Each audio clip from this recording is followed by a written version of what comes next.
बैठिए please. Please give your brief introduction. Sir, I am Sangeeta. I belong to Rewadi.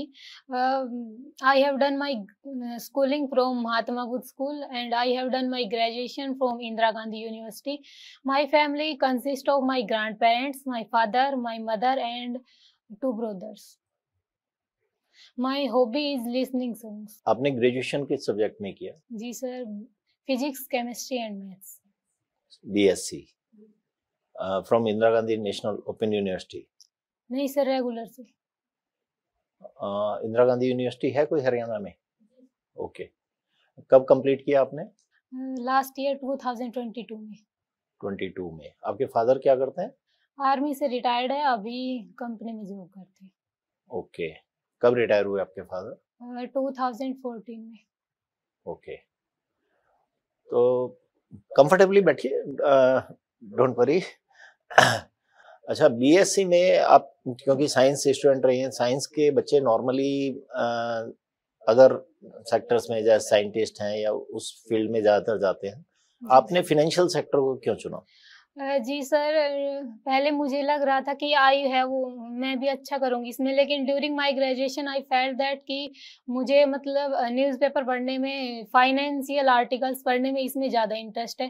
फिर then I came to know कि banking sector है, उसमें ये one of the most growing sector है economy का, तो इसमें मैं अच्छा कंट्रीब्यूट भी कर सकती हूँ और इसीलिए। ओके। आपको मालूम है मतलब इसमें ज़्यादातर पोस्टिंग आपकी गांव में ही रहेगी और उस तरह का मतलब आपको कुछ हेजिटेशन नहीं कि कहीं दूर दराज में पोस्टिंग हुई तो कैसे मैनेज होगा एंड ऑल? जी सर, आई विल मैनेज, क्योंकि प्रेजेंट भी मैं रूरल एरिया से बिलोंग करती हूँ, तो इसमें कोई प्रॉब्लम नहीं है। कोई प्रॉब्लम नहीं है। ओके। आरआरबी कब एग्जिस्टेंस में आया? फर्स्ट आरआरबी कब खुला? आरआरबी सर 2 अक्टूबर 1975 का एग्जिस्टेंस में आए थे। नरसिम्हन कमेटी की रिकमेंडेशन पे आरआरबी को बनाया गया था। फर्स्ट जो आरआरबी है वो प्रथमा बैंक है, जो कि मुरादाबाद यूपी में बनाया गया था।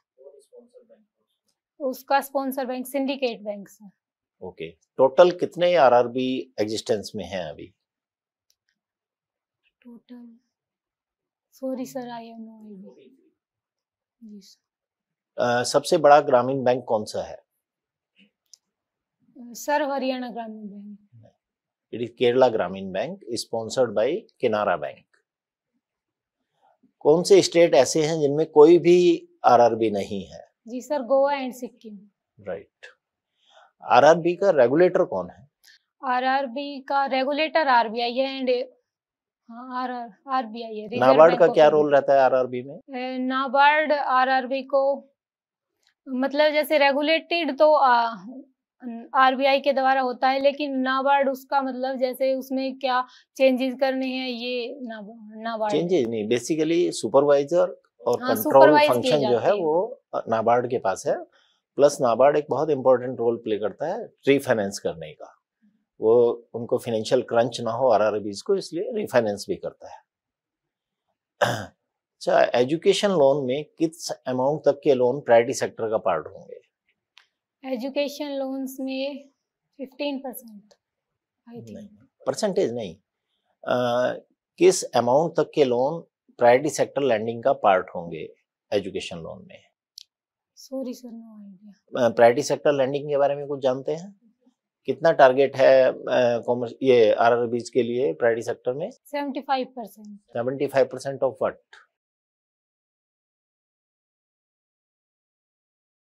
Net bank credit. यदि कहीं अटक जाए तो टोटल क्रेडिट भी आप बोलेंगे तो चलेगा। ठीक है। कभी भी वहाँ इंटरव्यू देते हुए यदि इस तरह का क्वेश्चन आता है, आप कंफ्यूज हो जाएं या एकदम याद ना आए, आप टोटल क्रेडिट सेफली कह सकते हैं। एग्रीकल्चर के लिए कितना टारगेट है? 18%।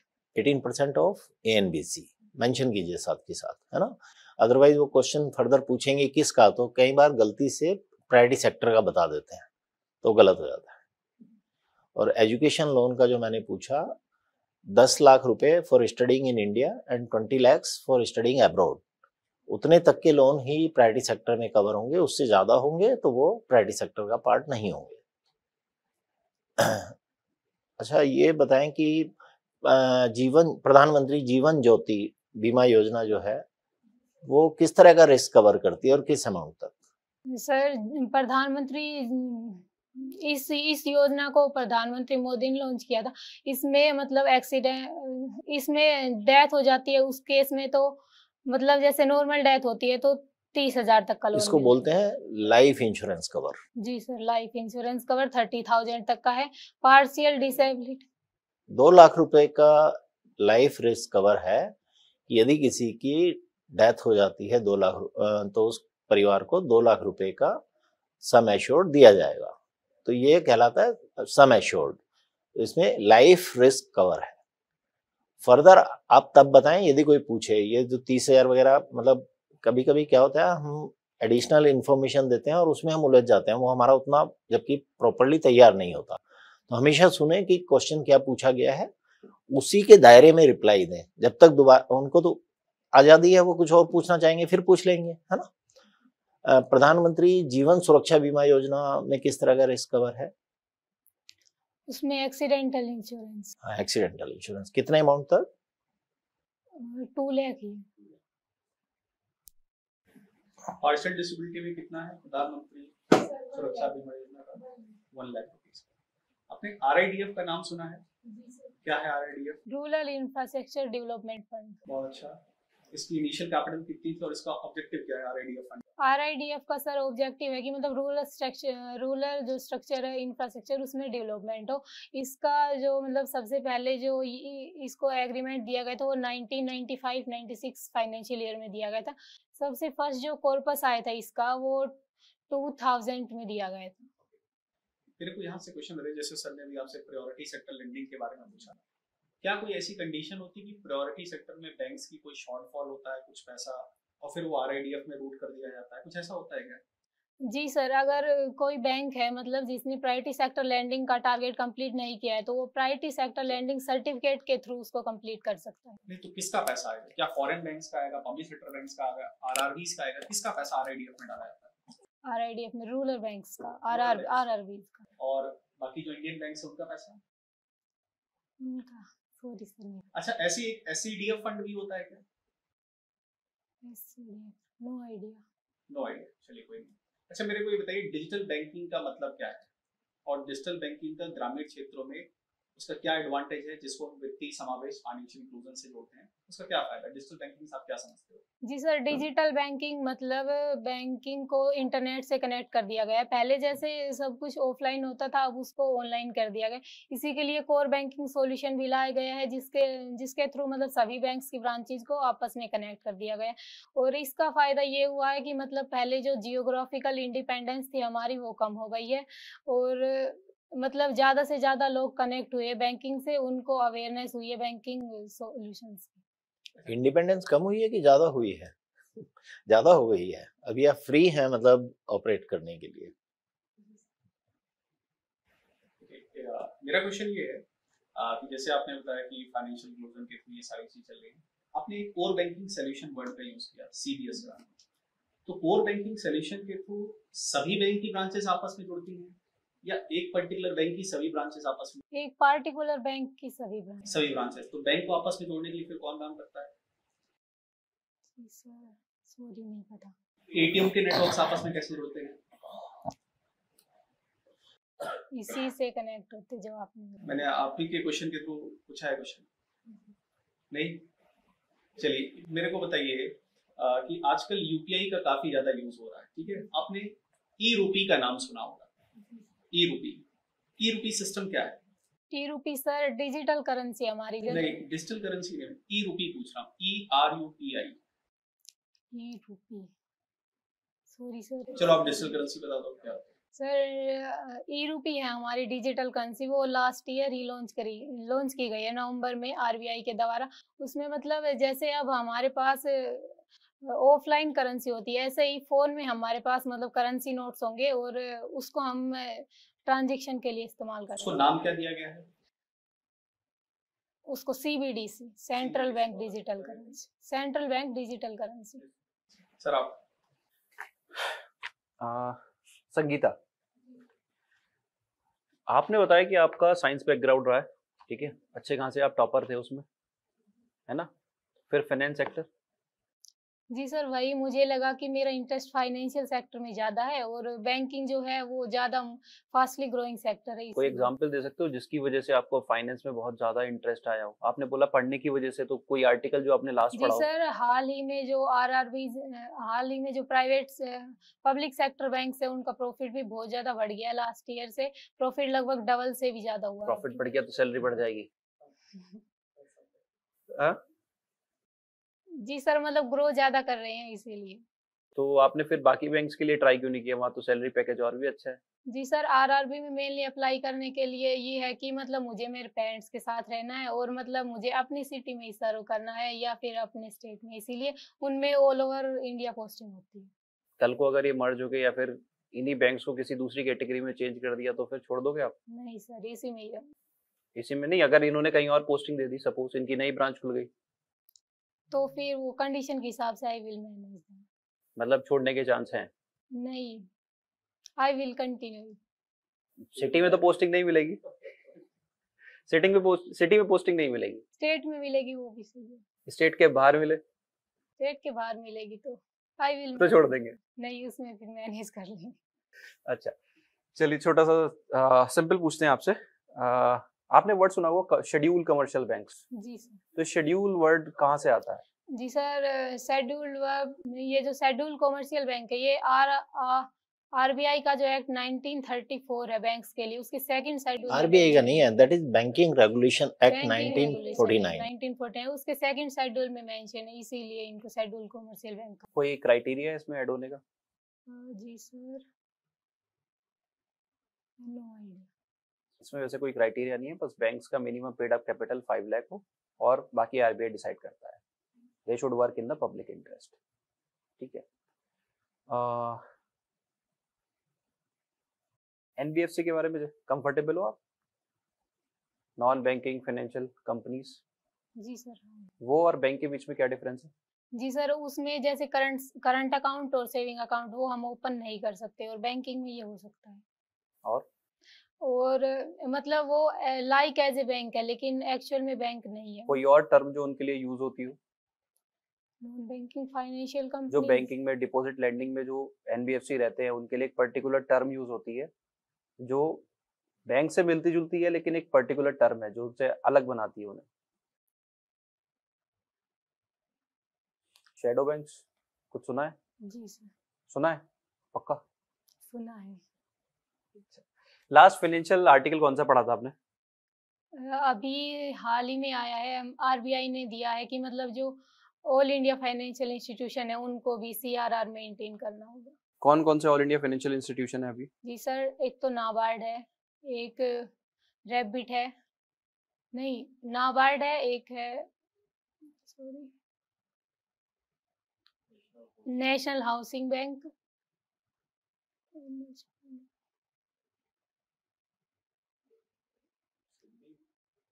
हाँ एक सीड भी है और सॉरी सर रिकॉल नहीं हो रहा। EXIM 4 all India financial institutions है। ठीक है। वैसे सर मेरी तरफ से डन ही है, बस फीडबैक ही देना है मेन पॉइंट। आपकी हॉबीज क्या हैं?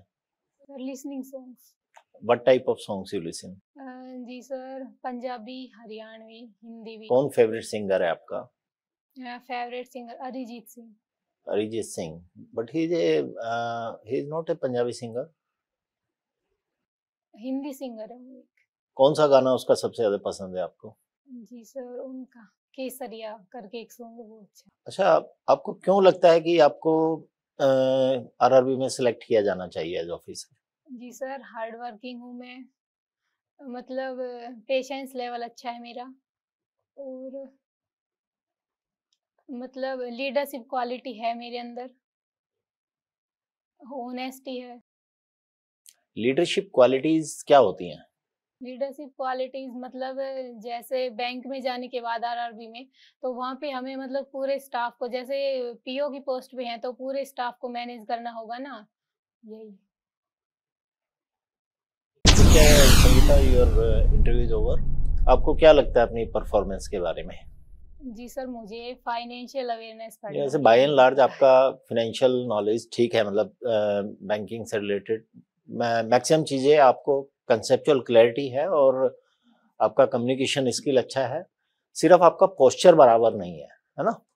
आप इस पे थोड़ा सा वर्क कीजिए। अभी आपके पास टाइम है कि प्रॉपरली आप चेयर में कैसे बैठें। आप ना ऐसे लगता है जैसे बहुत डरे हुए से बैठे हुए हो, है ना। तो इस पे थोड़ा सा वर्क कीजिए और अटेंटिव होके वर्क कीजिए कि अभी मैं ऐसे बैठ के देखती हूँ, वैसे बैठ के, मतलब थोड़ा सा एफर्ट्स करने पड़ेंगे आपको, है ना। तो that will improve your position. बाकी सब्जेक्ट नॉलेज, जैसे आपसे पूछा गया कि साइंस स्टूडेंट हो आप, तो बैंक में क्यों आना चाहते हो, तो आप वहाँ पर इस तरह से भी बोल सकते हो कि साइंस में हमें एनालिटिकल एबिलिटी और रीजनिंग और लॉजिक के साथ काम करने की जो आदत होती है, वो जो हमने वहाँ सीखा है, वो लर्निंग हमारी बैंक में और हर फील्ड में लाइफ में काम आती है। ठीक है, वो उसका उस तरह से प्रोजेक्ट कर सकते हो।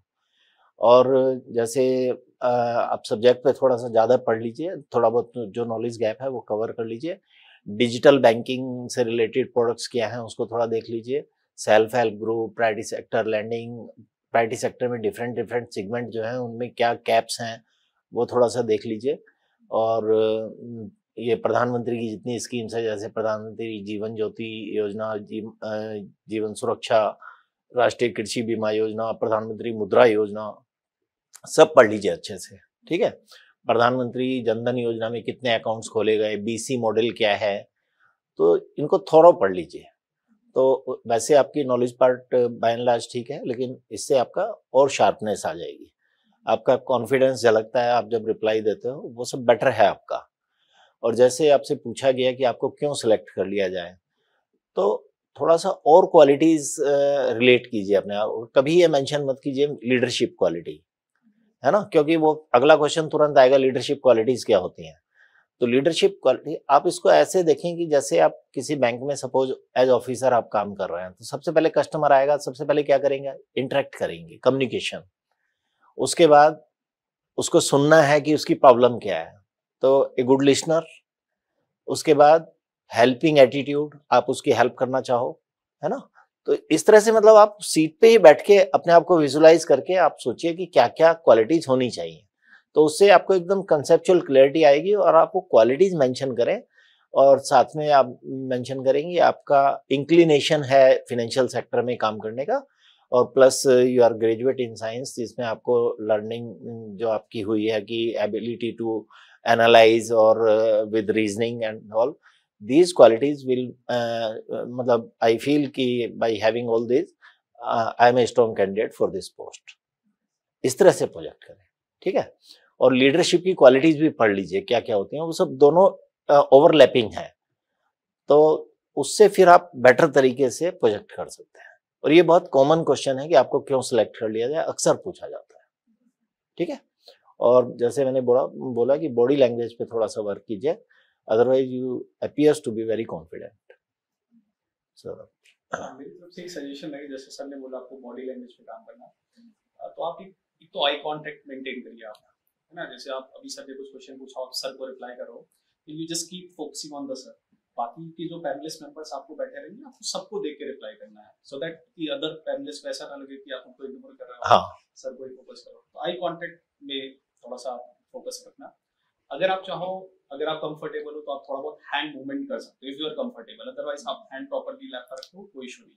तो थोड़ा सा कोशिश करो आप स्ट्रेट बैठने की। हाँ, अगर वो हो जाए तो आपका posture is okay fine, that will be. और थोड़ा कंफर्टेबली मतलब चेयर में बैठो, ऐसे नहीं कि उठ के भागना है ना।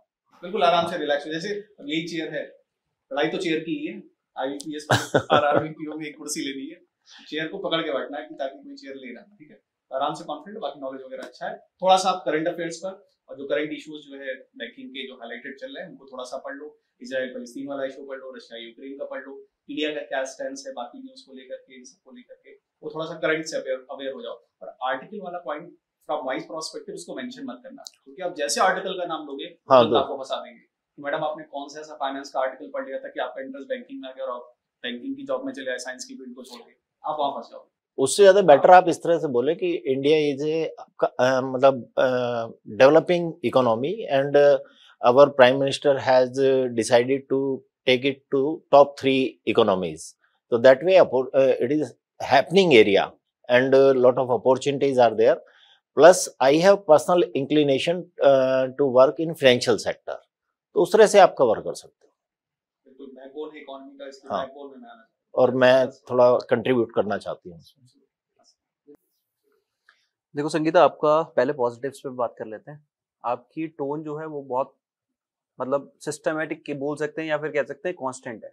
मतलब नर्वसनेस ऐसे टोन से महसूस नहीं होती है, बॉडी से जरूर होती है। तो सर ने वो बताया कि पोस्चर पे वो आराम से सीधे स्ट्रेट होकर बैठोगे तो ज्यादा अच्छा लगेगा। थोड़ा सा चिन ऊपर रखो ना, ज्यादा डाउन है नीचे, ठीक है, ठीक है, रिलैक्स, थोड़ा मुस्कुराते रहो। क्योंकि देखो बैंकिंग इंडस्ट्री का एट सर्विस। आप देखो होटल में जाते हो ना, तो वो वेटर आके अगर किसी ने मुंह बना लिया तो अपन खाना लेना पसंद नहीं करते, है ना। तो बैंकिंग में वही, अगर मैनेजर अगर अच्छी सर्विस नहीं देगा, मैं यहाँ से अकाउंट बंद कर रहा हूँ, सिंपल सी बात है। तो यू हैव टू, मतलब एक पर्सनैलिटी पॉइंट ऑफ व्यू बहुत इंपॉर्टेंट होता है इंटरव्यू में, ठीक है। तो थोड़ा सा आप जब एक दो इंटरव्यू ना, मतलब अपने खुद के मिरर के सामने पोस्चर देख के जरूर करना, आंसर जो है ना वो करो। दूसरा जो सर ने बताया हैंड का, ठीक है, लेकिन एक ही हो गया कि आपका हिल नहीं रहा यार बिल्कुल मूवमेंट, तो वो देखने में बड़ा ऐसा लग रहा है कि क्या कंफर्टेबल रहो बिल्कुल। ऐसा लग रहा है कि बहुत ही सिखा के भेजा किसी ने कि बस ऐसे हिल मत जाना कि बस पत्थर की लकीर हो गई, हाथ हिल गया तो सिलेक्शन गया, है ना। तो वो चीज नहीं करनी है। और तो ये तो देखो कुछ चीजें जो, अब निगेटिव पे ज्यादा बात कर लेते हैं। बॉडी हो गया, सब कुछ हो गया, थोड़ी सी क्लैरिटी, कहीं ना कहीं अवेयरनेस, फाइनेंशियल अवेयरनेस की कम है, थोड़ी सी कम है। खासकर जो सर ने टॉपिक्स बताए उन टॉपिक्स को अच्छे से कर लेना, जैसे पीएसएल वगैरह एंड ऑल। एक और चीज आती है कि आपने जो इंटरेस्ट बताया फाइनेंशियल सेक्टर का, वो क्वेश्चन का आंसर आपका अच्छा नहीं बना, वो आंसर नहीं बना, और आपने उसको फेक करने के लिए दुनिया भर की चीजें बोली। आर्टिकल पढ़े इसलिए मैंने फिर वो आर्टिकल से क्वेश्चन पूछा, उसके अंदर फिर मैंने क्वेश्चन, आपने बताया कि ऑल इंडिया फाइनेंशियल इंस्टीट्यूशन के बारे में था, तो मैंने वहां से क्वेश्चन पूछा। मैंने क्वेश्चन सिर्फ आपसे डिकोड किए। तो इसका मतलब सिंपल सेंस ये है कि अगर हम किसी चीज के बारे में कंफर्टेबल नहीं है तो हमें वहां ओपन नहीं होना है। क्योंकि फिर तो आप पेंडोरा बॉक्स ओपन कर रहे हो कि बस अब तो मैं ये भी पूछ लूंगा, अच्छा अब तो मैं ये भी पूछ लूंगा, अब ये भी पूछ लूंगा, ठीक है। तो वो नहीं करना है। अगर आप कंफर्टेबल नहीं हो, पुट अ डेड एंड। अब वो फाइनेंशियल इंटरेस्ट वाले क्वेश्चन में देखो, मेरा जस्ट एक सजेशन है, अगर आपको लेना चाहे कि सर मैं क्या उसका आंसर कर सकती हूँ, तो जैसे आपने बताया I am from the rural background, मेरे पापा आर्मी में रहे हैं, ज्यादातर पोस्टिंग शायद बाहर ही रही होगी अंकल की। तो जो हमारी फाइनेंशियल नीड्स होती थी, अंकल पैसा भेज देते थे, बैंक के थ्रू होता था। तो वहां पे मैं जब बैंक में जाती थी तो वहां जो अंकल थे, समथिंग इमोशनल एंगल, वहां से स्टोरी टेलिंग आप कर सकते हो कि वो हमें काफी कॉपरेट करते थे, पैसे आते जाते थे, तो बीइंग इन आर्मी बैकग्राउंड से हमें तुरंत कई बार तो अंकल घर पे पहुंचा देते थे। तो मुझे लगता है कि मैं उस तरह से सोसाइटी में और भी, क्योंकि जो हमारा फाइनेंशियल इंक्लूजन का पर्सपेक्टिव है, उसमें मैं जब रियल लाइफ एग्जांपल ये जोड़ूंगी तो शायद मैं ज्यादा रिलेट कर पाऊं। इस वजह से मैं फाइनेंशियल सेक्टर में जाना चाहती हूँ। वो आप आर्टिकल वार्टिकल डाल रहे हो, दैट इज फेक, पकड़े जाओगे, फिर वही होगा जो मैंने पूछा। हाँ, ये ज्यादा बेटर है कि मतलब आप उससे इंस्पायर हुए और आपका मतलब खिंचाव हुआ बैंकिंग की तरफ जाने। आपके पास तो एडवांटेज, आप रूरल बैकग्राउंड से उसको कनेक्ट कर लो और आर्मी में पेपर देना। आर्मी में कूदेंगे वो, हाँ आर्मी में कूदेंगे वो भी पता कर। दो चीज और रह गई। एक तुम्हारा इंट्रोडक्शन पार्ट बहुत अच्छा नहीं था, वो स्ट्रक्चर्ड होना चाहिए। आप ग्रेजुएट हो तो आपको अपने आप को इंट्रोड्यूस करना आना चाहिए। तो इंट्रोड्यूस करते हुए मेरा नाम ये है, मैं इस जगह के रहने वाली हूँ, जगह में जब आप मेंशन करें स्टेट का नाम भी आना चाहिए, क्योंकि interviewer may not be aware with your area. Plus उसके बाद आप स्कूलिंग का मेंशन मत कीजिए, ग्रेजुएशन ऑनवर्ड जो भी आपकी क्वालिफिकेशन है वो मेंशन कीजिए। और उसमें आपको जो मेंशन करना है, जैसे इंदिरा गांधी यूनिवर्सिटी, मुझे लगा कि शायद ओपन से आपने किया है ना। तो आप इंदिरा गांधी यूनिवर्सिटी ईयर भी मेंशन कीजिए, किस ईयर में, as a regular student mention कर दीजिए, बिकॉज वो कंफ्यूजिंग हो सकता है, ठीक है। और उसके बाद फिर आप क्यों आपने बैंकिंग की तरफ फोकस किया, उस मतलब up to that extent father का जरूर मेंशन कर दीजिए, because he has served our nation as army man. तो a different support emotionally will definitely come from interview panel, है ना। तो वो एक इम्पोर्टेंट है। और एक इम्पोर्टेंट ये है कि जो आप पढ़ते रहें उसको डेली रिवाइज करते रहें, जैसे आप अपना इंटरव्यू खुद ले रहे हैं, तो उससे आपका कॉन्फिडेंस लेवल और बेटर हो जाएगा। और फ्रेमिंग ऑफ क्वेश्चंस की, जैसे हमने पूछा इसी तरह से प्रिज्यूम कीजिए क्या क्वेश्चन पूछा जा सकता है और आप क्या रिप्लाई देंगे, तो उससे आपका और शार्पनेस आ जाएगी, ठीक है। All the very best, otherwise your chances of getting success are very high. All the best. All the best. Thank you.